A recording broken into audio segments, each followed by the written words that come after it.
Hare Krishna, Krishna Krishna, Hare Hare, Hare Rama, Rama Rama, Hare Hare.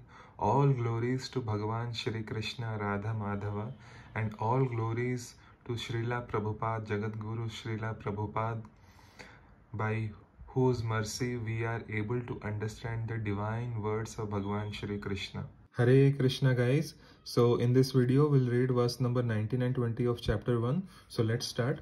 Verse number 19 goes like this. Saghosho dharta rastranam hridayani vyadarayat nabhasya prithvim chaiva tumullo bhyanunadayan. We'll read again. Saghosho dharta rastranam hridayani vyadarayat nabhasya prithvim chaiva tumulobhyanunadayan. Sah, that, ghoshah, vibration, dharta, rastranam, of the sons of Dhritarashtra, hridayani, hearts, vyadarat, shattered, nabha, the skies, cha, also, prithvim, the surface of the earth, cha, also, eva, certainly, tumulaha, uproarious, abhyanu, nadayan, resounding. The blowing of these different conch shells became uproarious, vibrating both in the sky and on the earth. It shattered the hearts of the sons of Dhritarashtra. Purport given by His Grace. When Bhishma and the others on the side of Duryodhana blew their respective conch shells, there was no heart-breaking on the part of the Pandavas.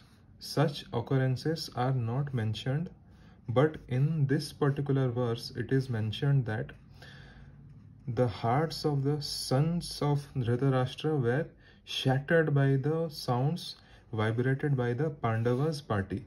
This is due to the Pandavas and their confidence in the Supreme Lord Krishna. One who takes shelter of the Supreme Lord has nothing to fear even in the midst of the greatest calamity. We'll read again.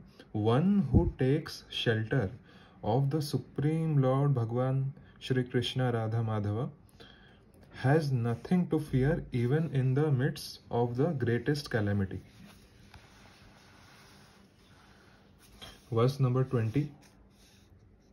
Atha vyavasthitan drishtva dhartarashtran kapidhvajah pravritte shastra sampate dhanur udyam pandavah rishikesham tada vakyam idam aha mahipate. We'll read again. Atha vyavasthitan drishtva dhartarashtran kapidhvajah pravritte shastra sampate dhanur udyam pandavah rishikesham tada vakyam idam aha mahipate. Atha, thereupon, vyavasthitan, situated, drishtva, looking upon, dhartarastran, the sons of Dhritarashtra, kapidhvajah, he whose flag was marked with Hanuman, pravritte, while about to engage, shastra sampate, in releasing his arrows, dhanu, bow, udyama, taking of Pandava, the son of Pandu, Arjuna, Rishikesham, unto Lord Krishna, tada, at that time, vakyam, words, idam, these, aha, said, mahipate, O king. So, at that time, Arjuna, the son of Pandu, seated in the chariot, bearing the flag marked with Hanuman, took up his bow and prepared to shoot his arrows.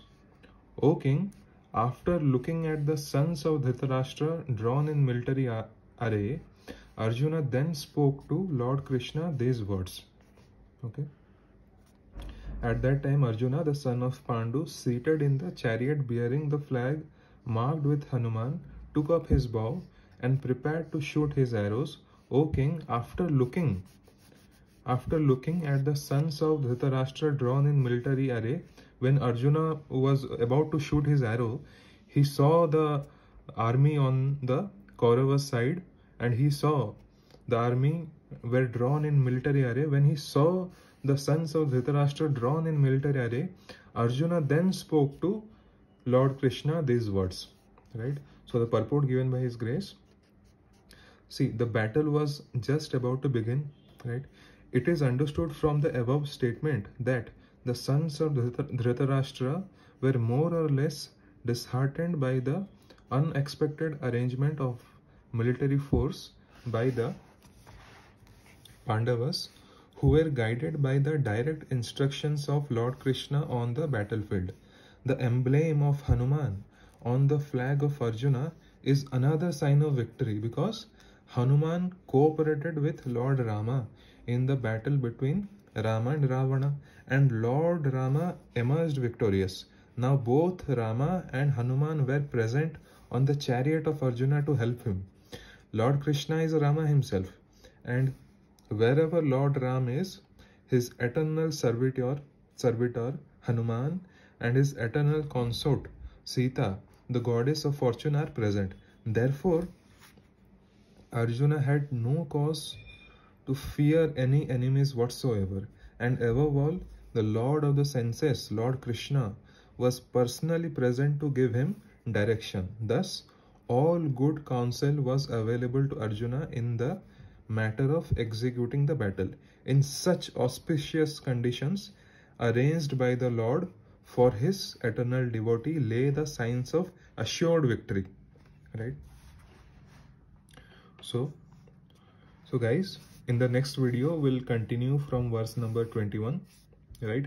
At this stage it becomes very interesting, because both sides of the army are ready to start the fight, and at that moment, you know, and when Arjuna is about to shoot his arrows, at that moment he sees the army who are there on the opposite side, and something comes in his mind, and he turns towards Rishikesha, Shri Krishna, and he says something. What he says, we'll discuss from verse number 21. Okay guys, Hare Krishna. Hare Krishna.